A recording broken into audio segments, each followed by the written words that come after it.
Questions. Okay, so I've got a list of questions, and I'll just run through those now and answer them best I can.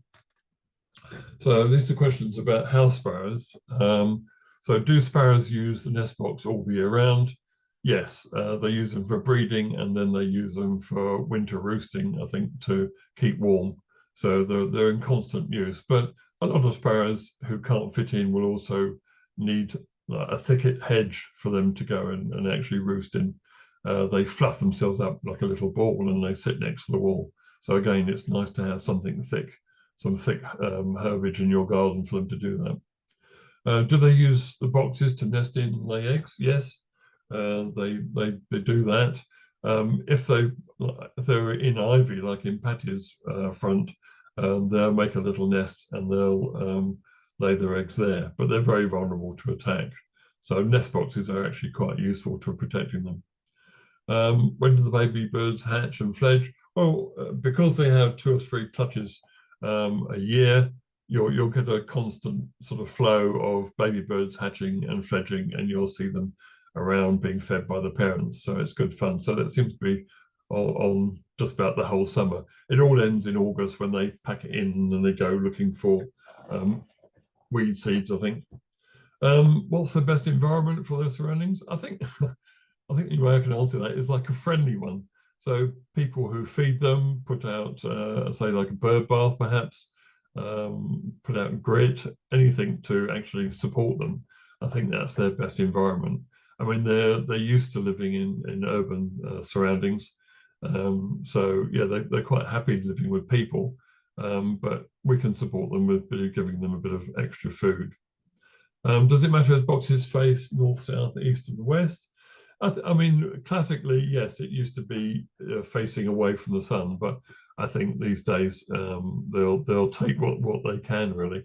You know, if there was a crack in the roof or something, then it wouldn't matter. You know, which way it was facing, they'd just use it. So it's not the big issue that it used to be. Do you need to maintain nest boxes, cleaning them, or do they do that themselves? No, they don't do it themselves. If you don't clean them out, they'll just put a new nest material on top.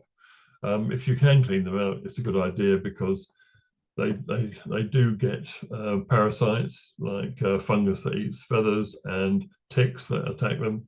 So by just pulling the nest out once a year, perhaps putting a bit of fresh sawdust in the box, if you can manage that, that's great. But otherwise, they'll just build on top. How noisy are they? Yes, they are noisy. They can be quite noisy to the point when I've had groups of people stop outside my house looking at them because they don't know what they are. But it's always short-lived. They have a good old sing-song, and then they stop. To me, it's one of the joys of having them outside.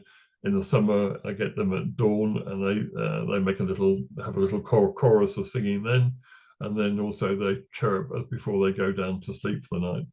They're quite charming. Are they messy? Yes, I mean they make droppings. My ones will make droppings onto my front garden, but I think that's all part of the fertilizer.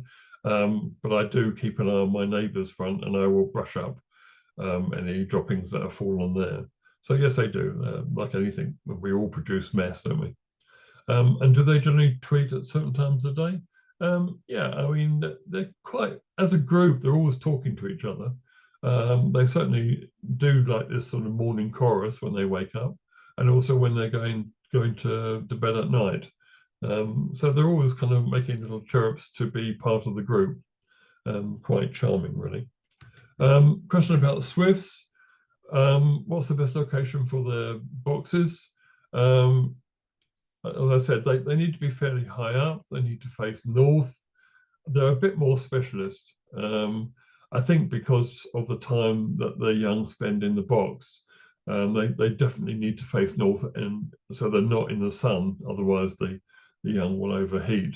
They need to be fairly high up, and they need to have a good flight path in. So no, you couldn't have them in the front of Orchard Road houses because of all the telegraph wires, I think, which would cause a bit of problem for them.